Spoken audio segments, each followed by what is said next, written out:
The views, thoughts, and opinions expressed on the Nova Society are those of our guests and panel members and do not represent the views, thoughts, and opinions of any institution any member of the Nova Society is associated with. The material information presented on the Nova Society is for general information purposes only. Reproduction or dissemination for the purpose other than education is prohibited without express written consent of the Nova Society. This session was recorded on May 31st, 2024. We'd like to welcome everyone back to the Nova Society. Today our panel will be discussing the recent conviction of former President Donald Trump on 34 counts, all felony counts in a Manhattan court. We're going to be talking about what this means, how this progressed, and about some of the myths that have been created around the persona of Donald J. Trump. So let's listen in.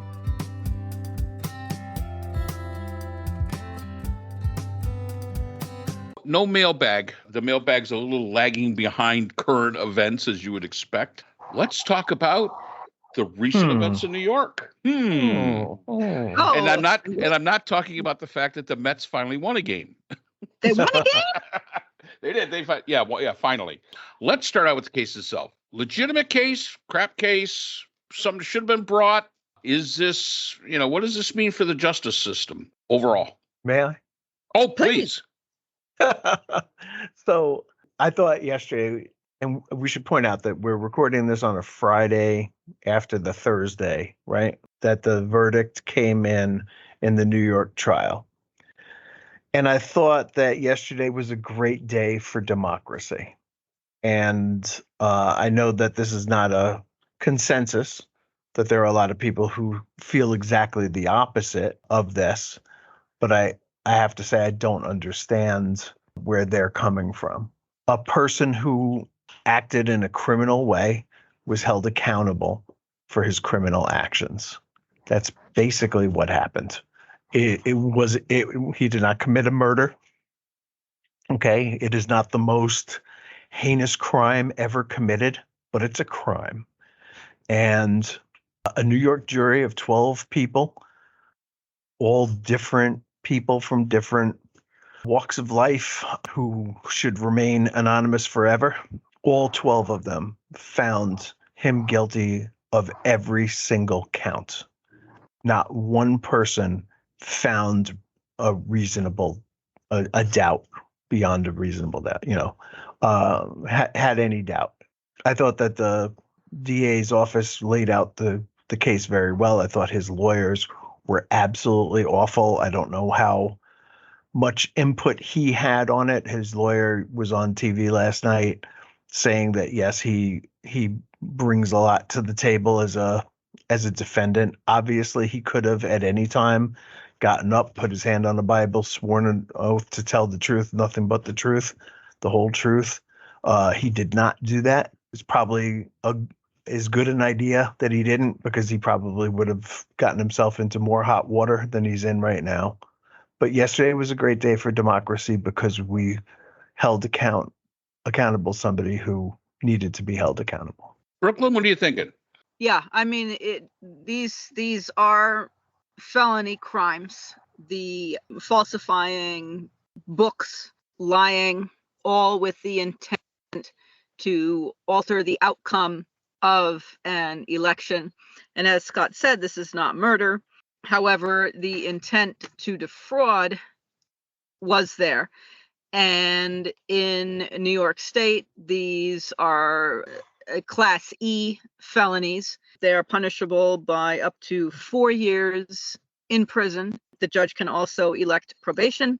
Unbelievable as it may seem, Trump is actually a first-time offender. And it is, I think, marvelous to see finally some accountability. And I mean, the Biden administration had nothing to do with this. The Department of Justice did not bring this case. New York State brought the case. This is where the crime was committed. And actually, Brooke, it was New York City, actually. New York City. Thank you. New York City brought the case. The crime was committed in Manhattan against the people of the state of New York. The jurors came from the city of New York.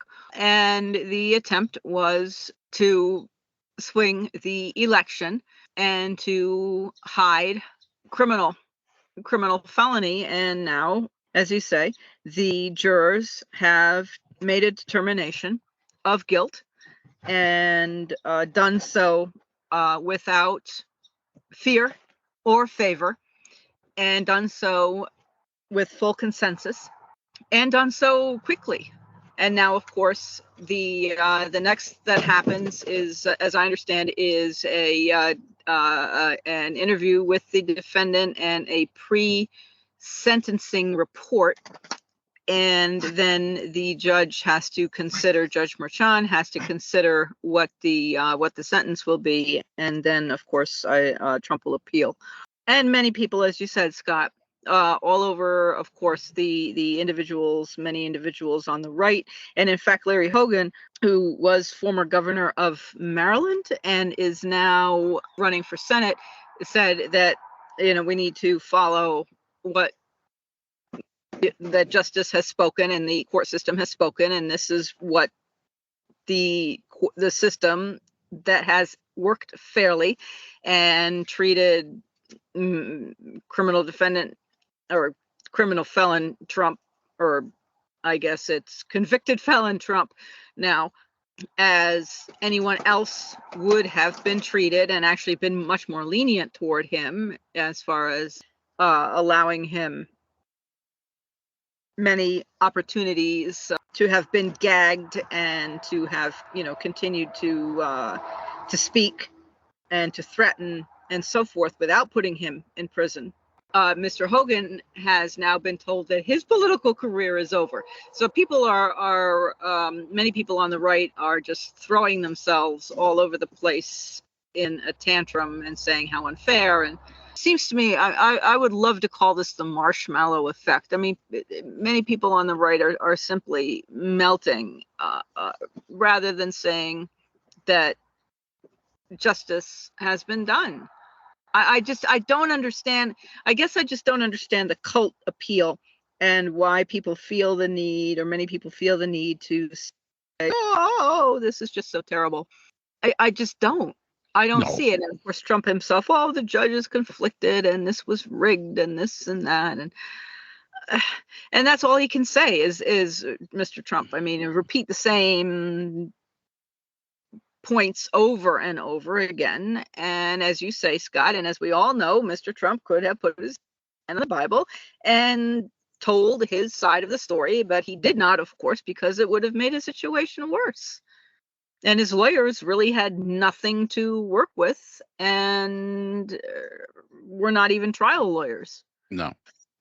And, it's an interesting dynamic. First of all, I agree that this is a good day for the legal system of the United States and the institution of the judicial system. However, I would also say that it is not a great day for the United States.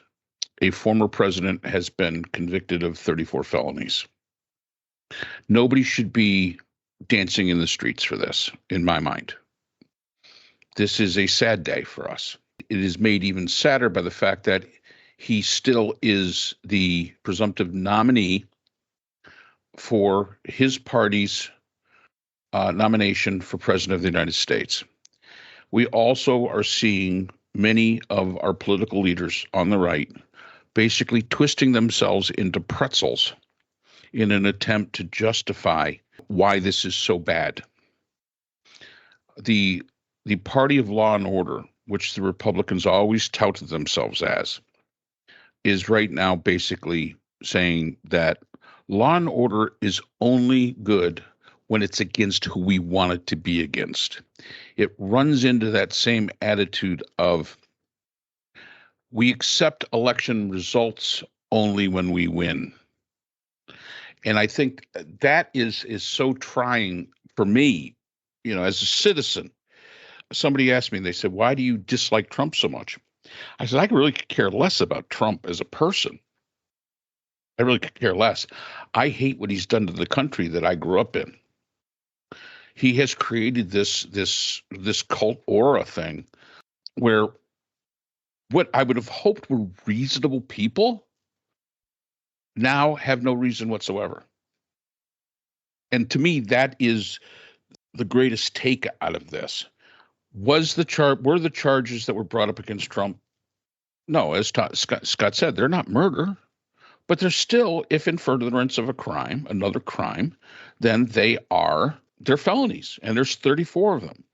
People saying, well, you couldn't get a fair trial in Manhattan because the Republicans only scored 5% there, 6%. Manhattan is definitely a Democrat stronghold. No doubt about that. But my comment to that is that then don't commit the crimes in the place where probably people aren't going to like you very much. I don't know, kind of makes sense. The idea the judge is unfair. I think the judge bent over backwards. Absolutely. I think he bent out backwards. Now, this could come back to bite Trump on the butt during sentencing, because there's a lot of people that are coming on from both sides that are saying, he's only a first-time offender. It's a white-collar crime. He's 77 years old. The chance of him being put into jail would normally be rather low. He'll get a big fine, maybe some community service where he's picking up garbage in the subway, which I would really love to see that video. So please, everybody be out there to watch that. But because he was fined 10 times for breaking a gag order, now that brings a new dynamic, because those are all the things that a judge has to consider when they are doing sentencing. And again, to me, it just goes back to, if it's against us, it's bad. If it's for us, it's good. And that's all there is to it. And it's that mindset. And that is the thing that really bothers me. I truly believe that Tim Scott, the senator from South Carolina, I have to believe he is not a total idiot. I have to believe that. He is the senator from my state. I truly have to believe that. Even though I cannot stand the policies of the senator from Texas, I got to believe the man went to Harvard or Yale or one of the law schools. I got to believe he's not a total idiot. I have to believe this.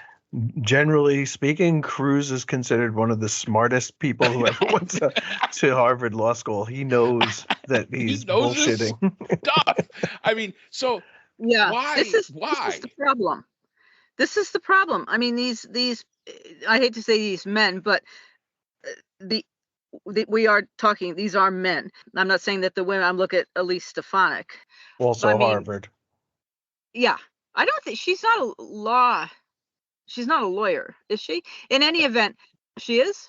I believe. Yeah. I'm not 100% sure, but I didn't think she was. In any event, unlike a couple of the people I'm thinking of, Boebert, for example, and Marjorie Taylor Greene, who might not be terribly bright. Nancy Mace's weighed in.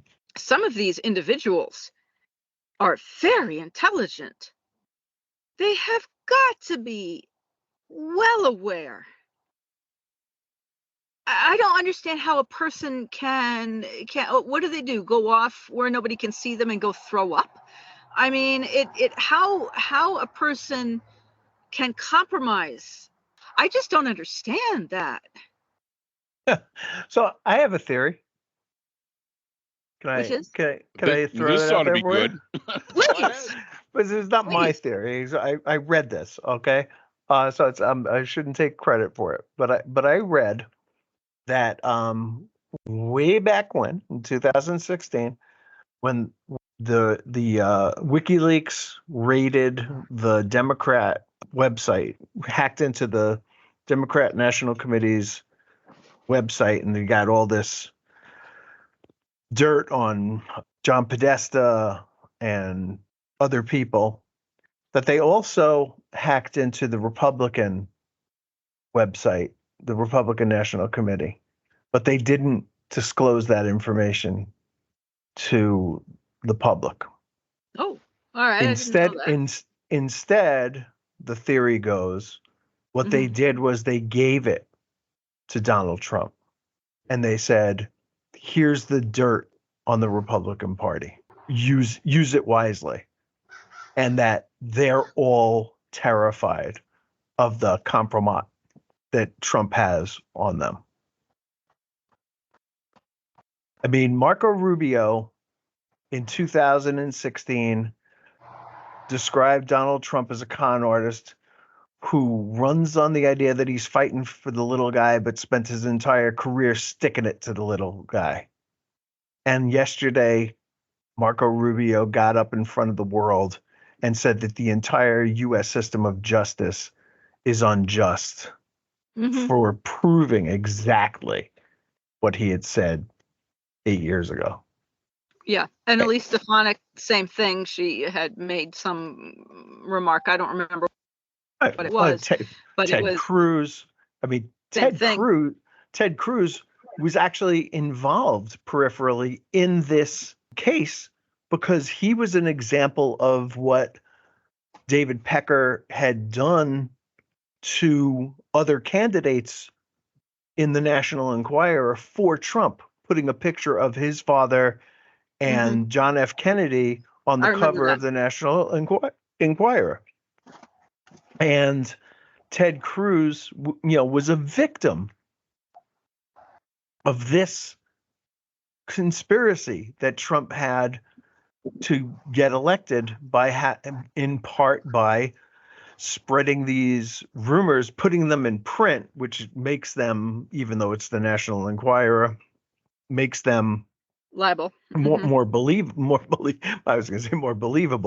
to some people who read that stuff and go, oh yeah, that's true, Bat Boy and all that aside, that Ted Cruz got up at the national convention and said, you don't have to vote for Donald Trump to be the nominee of this party. You could follow your conscience. And now Ted Cruz is attacking the justice system. The whole point of Donald Trump seems to be that, we have to tear down all these institutions because in his mind or in the mind of his bosses, that this system has not served the country well and therefore must be destroyed. And he has set about destroying in elections. And I have really good friends, smart guys, who still believe the 2020 election was stolen from Donald Trump, that there is no election integrity.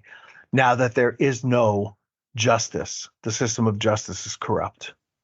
He's gone after the military, and he will in 2025, if he becomes president, continue to use the military as his own military to fight for his priorities, whether it's at the border or putting down protests or whatever else he wants to use the military for. And he will destroy the integrity of the military. He will destroy the integrity of everything that the United States stands for. And he has totally corrupted the Republican Party. Every single one of these people has jettisoned every principle that they ever held. Yeah. Just to clarify, Elise Stefanik did go to Harvard. However, she only has a bachelor's in government. She is not a lawyer. So just to clear that up so that we get our facts right, because we like facts. Facts are good things. And you know what? We could go on here, we could look it up, and when we make a mistake, oops, but we try to correct it as quickly as possible. And I have another correction. Oh, what's the other correction? Yeah, because Brooke had said New York City, I think, and I said New York State, and I said New York City. It's actually Manhattan. Each borough, which really each is borough New York has City. Their own DAs. Right. So, another thing to clarify is there's a story going around. It's actually a myth that Alvin Bragg campaigned to be elected DA of Manhattan by saying he was going to go after Trump. Right. Completely untrue. Totally untrue. That was the Attorney General of New York, Letitia James, that said that, not Alvin Bragg. Alvin Bragg's promise when he was running for DA was that he was going to go after white collar criminals. Mm-hmm. And he laid out in his press conference yesterday all the cases that he has worked on in his office since he's been there. And this is, yet another example of that, I guess. And where else are you going to find more white collar criminals than in Manhattan? I mean, really? I mean, you're going to find more white collar criminals in Manhattan than you will in Queens. Absolutely. I mean, that's just all there is to it. That's true. So it just makes it makes sense. And this myth that's being put out there that he said, well, I'm going to go after Trump, that was never said. But because it's been repeated so many times, and it's just Trump. Like by Trump and by his surrogates and everything else, It's kind of like history. If you say it enough times, it takes its own life and becomes supposed reality. Mm-hmm. I think the thing that really amazed me was, they were showing pictures of the protests that were down at the courthouse, and were there some Trump supporters there? Yes, there were, no doubt about it. There were some Trump supporters there, but people crying and praying to God and saying, they're doing this to your son. This is mental health, undiagnosed and untreated, as far as I'm concerned. We have now moved into what I call batshit crazy. This is absolutely insane. And it is fueled by the echo chambers that are created by the surrogates, by those elected leaders who should be held accountable for what they say. And they're not being held accountable. Donald Trump committed crimes in Manhattan. As I say, if you do not want to be brought before peers in Manhattan, don't do the crimes in Manhattan. Plain and simple. Yeah, the other myth that's grown out of there is this idea that Alvin Bragg is a George Soros supported DA.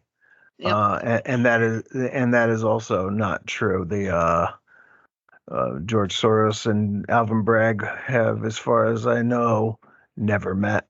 George Soros has contributed to an organization that called Color of Change, that is a progressive criminal justice group that reviews and interviews reform-minded district attorney candidates, and then if they like them, supports them, mostly through direct mail and operating phone banks and advertisements and stuff. And they spent about $500,000 on Bragg, but not, that's not directly George Soros giving money to Bragg. He never did.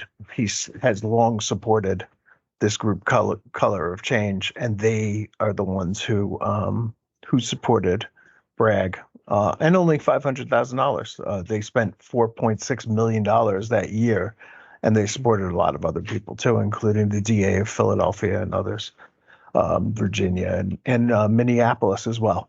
So when George Soros's name is raised by the likes of Trump, that's anti-Semitic in the way I look at it, because George Soros is so identified as this sort of internationalist Jew or globalist. Sometimes they say that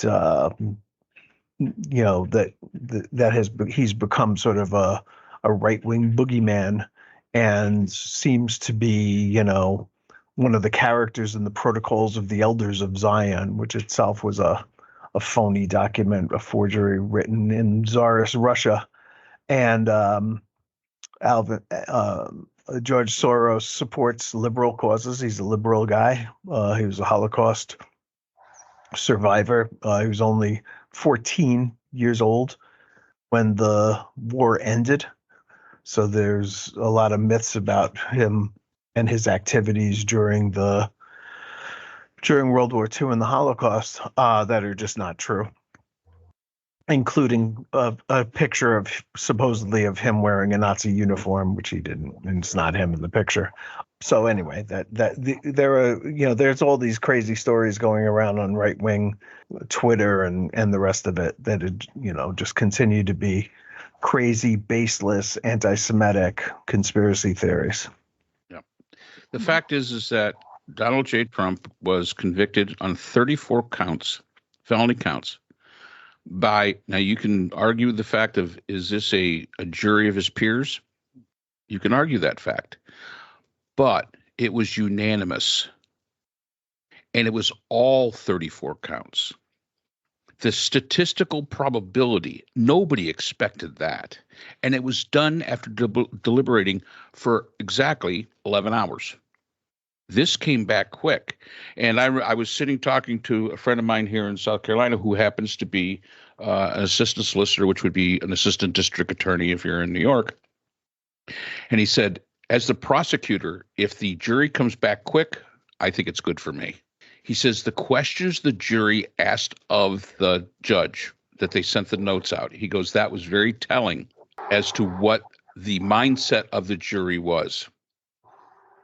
And he goes, the minute I saw the notes onto this, and then the jury the request for rereading the section of the jury instructions that included the rain scenario, he goes, that's when he goes, right then I knew.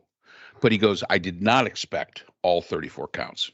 He goes, you can't get 12 people to agree on 34 things. He goes, that's just not possible. There had to be some that they basically couldn't make up their mind on. There had to be. But he goes, obviously, that's not true. And not a lot of those questions were about Cohn, only one of four that Correct. They had asked originally, right? The rest of it was Pecker.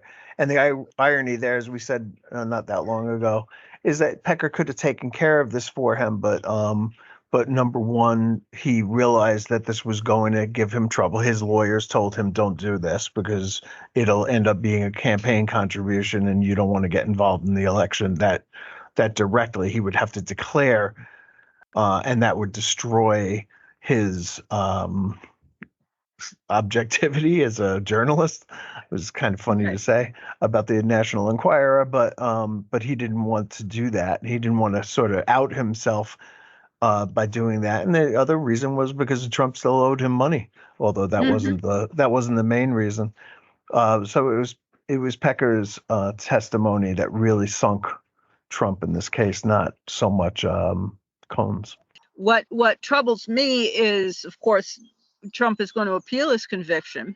I think regardless of what happens with the people falling down and praying and all and weeping and all this, regardless, the Trump cult is going to be even more firmly entrenched. Whether if Trump wins in November, that's going to be seen as a reclamation and I don't know, some sort of possibly some sort of religious by the people who really believe in him as a second coming or whatever it is, and others who are angry and whom he has convinced that everything is rigged and everything's against them and he's the only one who's for them and he's standing in the way of the government's coming for them and all this immense rhetoric, shall we say? I mean, hyperbole.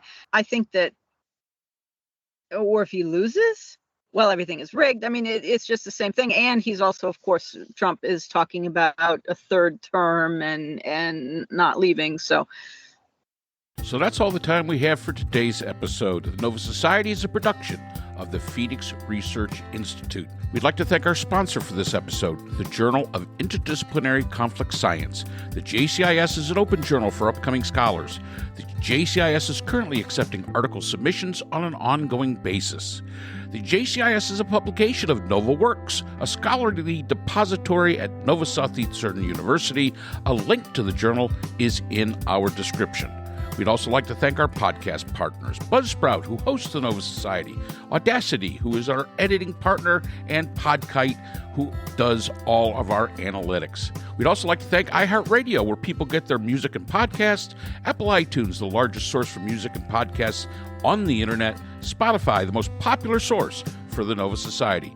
The Nova Society is available on all these and other quality platforms mentioned in our description.